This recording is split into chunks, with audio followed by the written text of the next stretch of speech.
இன்று ஈகை திருநாள் என்ற ஈதுல் ஃபித்ர் பெருநாள் தமிழ்நாட்டிலும் இந்தியா முழுவதும் மிக சிறப்பாக கொண்டாடப்பட்டு வருகிறது. ஒரு மாதம் முழுவதும் பசித்திருந்து தாகித்திருந்து ஏழை எளியோருக்கு தான தர்மங்களை வழங்கி இரவிலே நின்று வணங்கி அதனுடைய இறுதியில் கொண்டாடப்படுவது இந்த ஈகை திருநாள். இந்த ரமலான் மாதம் முழுவதும் முஸ்லீம்கள் மிகப்பெரிய ஒரு ஆன்மீக பயிற்சியை பெறுகிறார்கள். இறைவனை வணங்குவது மட்டுமின்றி ஏழை எளிய மக்களுக்கு தான தர்மங்களை வழங்கி மகிழ்கிறார்கள். அதுவும் குறிப்பாக இந்த ஈகை பெருநாள் தொழுகைக்கு வருவதற்கு முன்பு ஏழைகளுக்கு உணவுப் பொருட்களை ஃபித்ரா என்ற உணவுப் பொருட்களை வழங்கிவிட்டு தான் வர வேண்டும் என்ற ஒரு நிலை இருக்கின்றது.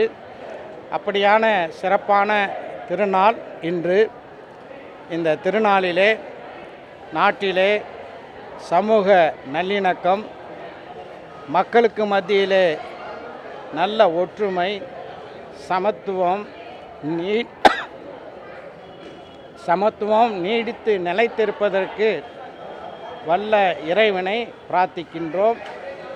தொடர்ந்து நம்முடைய தமிழ்நாட்டிலே எல்லோருக்கும் எல்லாம், அனைவருக்கும் சமூக நீதி, அனைவருக்கும் நல்லிணக்கம் என்ற ஒரு நல்லாட்சி தொடர்வதற்கும் வல்லோன் இறைவனை இந்த தருணத்தில் பிரார்த்திக்கின்றோம். அனைவர்களுக்கும் என்னுடைய நெஞ்சார்ந்த ஈகை திருநாள் நல்வாழ்த்துக்கள். ஈத் முபாரக்.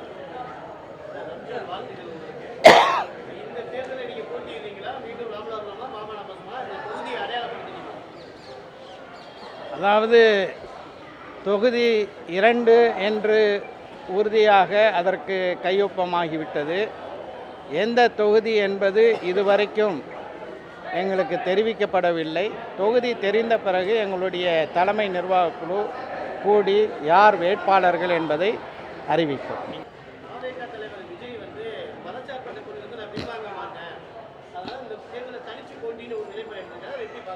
அவருடைய மதசார்பின்மை அவருடைய வார்த்தையிலே சொல்ல வேண்டுமென்றால், பாசிசமா பாயாசமா என்று கேட்டவர், பாசிசம் எவ்வளவு கொடூரமானது, பாசிசம் இந்தியாவில் எத்தகைய கொடுமைகளை நடத்தியிருக்கிறது, பாபரி மஸ்ஜித் அழிப்பு உள்பட இன்றைக்கும் கூட வட இந்தியாவில் பல பள்ளிவாசல்களை இடிப்பது தான் அந்த பாசிசம். அந்த பாசிசத்தை பாயாசத்துடன் ஒப்பிடக்கூடியவருடைய அரசியல் ஞானம் உலகமே சிரிக்கின்றது. அது நம்பும்படியாக இல்லை. அவர் ஒரு நம்பிக்கைக்குரியவராக தமிழ்நாடு அரசியல் வானிலே தென்படவில்லை.